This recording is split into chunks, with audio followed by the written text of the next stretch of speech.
প্রিয় বন্ধুরা, আসসালামু আলাইকুম। সবার আগে বাংলাদেশ সম্মর্ষণ। আমি আসছি শাহজাহানপুরে জিয়া পরিষদের সিনিয়র যুগ্ম মহাসচিব জনাব আব্দুল্লাহ হিল মাসুদ সাহেবের কাছে জানতে চাচ্ছি, নির্বাচন পরবর্তী সরকারের কি করণীয়। জনাব মাসুদ। বিসমিল্লাহির রহমানির রহিম। সবার আগে বাংলাদেশ খবরকে আন্তরিক অভিনন্দন এবং শুভেচ্ছা। মাত্র 2 দিন আগে বাংলাদেশের সবথেকে জাতীয় গুরুত্বপূর্ণ আলোচিত ত্রয়োদশ জাতীয় সংসদ নির্বাচনে শেষ হলো এবং আল্লাহর রহমতে আমরা যা প্রত্যাশা করেছিলাম, যা বাংলাদেশ জাতীয়তাবাদী দল বিএনপির ভূমিধস বিজয় বা অভূতপূর্ব বিজয়, সেই বিজয় অর্জিত হয়েছে এবং এ কারণে বাংলাদেশের সকল মানুষকে, যারা তাদের নির্বাচনে অংশ নিয়েছেন, গণতান্ত্রিক অধিকার প্রয়োগ করেছেন, তাদেরকে অভিনন্দন জানাচ্ছি। নির্বাচন পরবর্তী সরকার বিএনপি গঠন করবে এবং এই ব্যাপারে বাংলাদেশ জাতীয়তাবাদী দল বিএনপির চেয়ারম্যান তারেক রহমান সাহেব বলেছেন, এই সরকারটা হবে জনগণের সরকার। জনগণের কল্যাণ এই সরকারের মূল লক্ষ্য। একটা কল্যাণমূলক রাষ্ট্র গঠনে উনি যেই সমস্ত প্রতিশ্রুতি দিয়েছেন, ইনশাআল্লাহ সেই প্রতিশ্রুতিগুলো এখন বাস্তবায়নের পালা। আমরা আশা করি যে জনগণ আমাদের উপর যে ভোট প্রয়োগ করেছেন, আমরা জনগণের আস্থা অর্জন করেছি এবং বিগত 5 বছর জনগণকে নিয়েই এই দেশ শাসন করা হবে এবং সেই কর্মকাণ্ডগুলো বাংলাদেশের প্রথমবারের নির্বাচিত প্রধানমন্ত্রী হবেন তারেক রহমান সাহেব। তার নেতৃত্বে আমরা জনগণের সরকার, জনগণের কল্যাণমূলক সরকার আমরা গঠন করব। আচ্ছা, এই যে ঢাকা 8 আসন বাংলাদেশের বহু আলোচিত সমালোচিত একটি আসন, সেটা হচ্ছে ঢাকা 8 আসন। এখানে বিএনপির স্থায়ী কমিটির সদস্য, সফল একজন মানুষ, প্রবীণ এবং সবচেয়ে সাকসেসফুল একজন রাজনীতিবিদ জনাব মির্জা আব্বাসের নির্বাচনে নির্বাচিত হওয়াটা আপনি কেমন ভাবে দেখছেন? দেখেন, আমি এর আগেও কয়েকটা সাক্ষাৎকার আপনাদের এই চ্যানেলকে দিয়েছি এবং আমি বলেছি যে মির্জা আব্বাস সাহেব কনফার্মলি ইনশাল্লাহ নির্বাচিত হচ্ছেন। হ্যাঁ, মির্জা আব্বাস সাহেব উনি নির্বাচিত হয়েছেন, কিন্তু ভোটের যে সংখ্যা, সেই সংখ্যা আমাদেরকে অবাক করেছে। নাসিরউদ্দিন পাটোয়ারি এত ভোট পাওয়ার ক্ষেত্রে, তো এখানে কোনো ইঞ্জিনিয়ারিং আছে কি না এটা পরবর্তী সময়ে জানা যাবে। তবে নাসিরউদ্দিন পাটোয়ারিকেও ধন্যবাদ জানাচ্ছি। উনি দেশের মানুষকে যথেষ্ট বিনোদন দিয়েছেন এবং শেষ পর্যন্ত লড়াই করে গেছেন এবং উনি যদিও এখন পরাজয় মেনে নিচ্ছেন না, একটা সময় উনি পরাজয় মেনে নেবেন।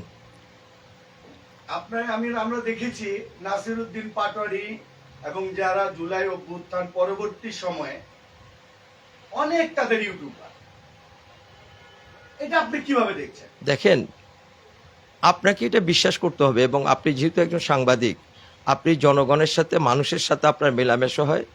জুলাই পূর্ববর্তী সব ধরনের মুভমেন্টে, আন্দোলনে বিএনপি ছিল এবং সব থেকে বেশি ক্ষতিগ্রস্ত হয়েছে বিএনপির ইলিয়াস আলী সহ অনেককে, অসংখ্য মানুষকে গুম করা হয়েছে, খুন করা হয়েছে, লক্ষ লক্ষ মামলা দেওয়া হয়েছে।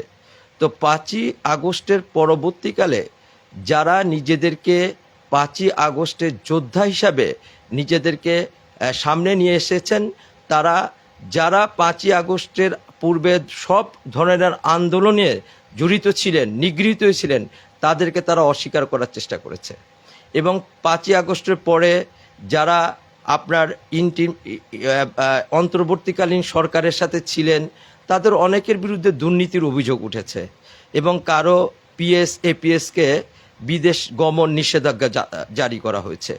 এবং আমরা জানি এবং শুনেছি আপনার অনেকের একটা স্বার্থ ছিল, এখন তাদের অর্থের যে পরিমাণ, সেটা আমাদেরকে অবাক করে।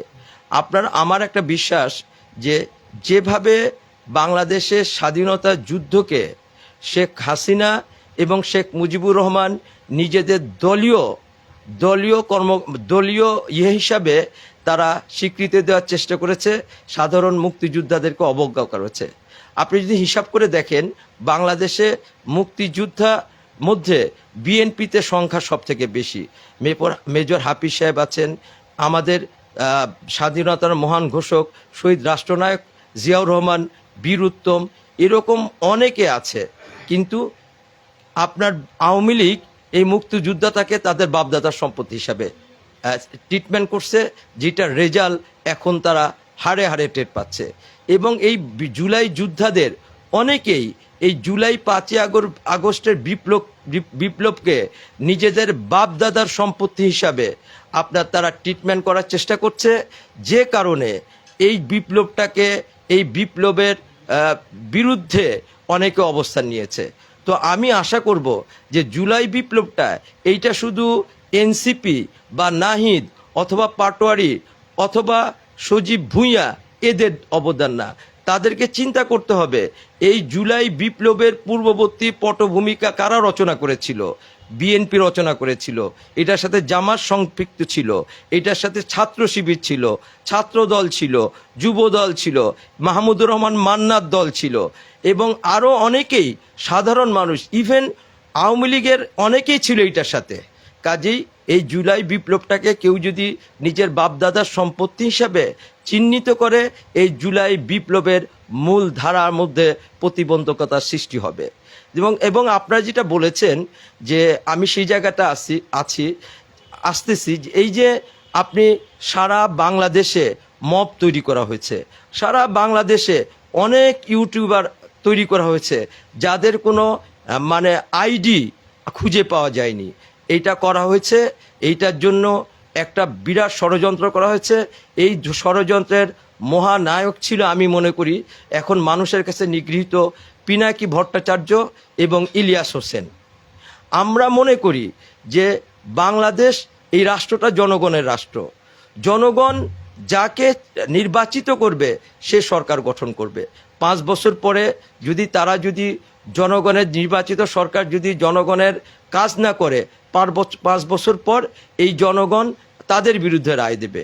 কিন্তু এই পুরা প্রক্রিয়াটাকে পতিত হাসিনা, ফ্যাসিস্ট হাসিনা, খুনি হাসিনা, ফাঁসির দণ্ডপ্রাপ্ত হাসিনা, সে এই পুরা প্রক্রিয়াটাকে ধ্বংস করে দিয়েছিল।